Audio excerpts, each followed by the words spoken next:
Hello everyone, நம்மளோட computer லேப்டாப்பை எப்படி டபுள் கிளிக் பண்ணாலே ஷட் டவுன் பண்ணுறதுன்னு சொல்லிட்டு ஒரு ஷார்ட்கட் கிரியேட் பண்ண போகிறோம். நமக்கு ஏற்கனவே ஒரு 4 டிஃப்ரெண்ட் ஷார்ட்கட்ஸ் தெரியும்.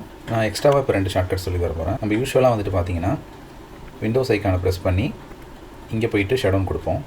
அப்படி இல்லைனா விண்டோஸ் + X'ை ப்ரெஸ் பண்ணுவோம், அங்கே போயிட்டு ஷட் டவுனை சூஸ் பண்ணுவோம். அப்படி இல்லைனா Alt F4 ப்ரெஸ் பண்ணுவோம், அங்கே போய்ட்டு ஷட் டவுன் சூஸ் பண்ணுவோம். அதுவும் இல்லைனா Ctrl Delete கொடுத்துட்டு ஷட் டவுன் கொடுப்போம். இப்போ நான் வந்து டெஸ்க்டாப்பில் எப்படி ஷார்ட்கட் கிரியேட் பண்ணி சொல்லித்தரேன். ஜஸ்ட்டு ரைட் கிளிக் பண்ணுங்கள், நியூ சூஸ் பண்ணிவிட்டு ஷார்ட்கட் சூஸ் பண்ணுங்கள். இங்கே நான் கொடுக்குற லிங்க்கை பேஸ்ட் பண்ணுங்கள். பேஸ்ட் பண்ண பிறகு நெக்ஸ்ட்டு ஒரு நேம் காட்டும், அதை அப்படியே கொடுத்துட்டு ஃபினிஷ் கொடுத்துருங்க.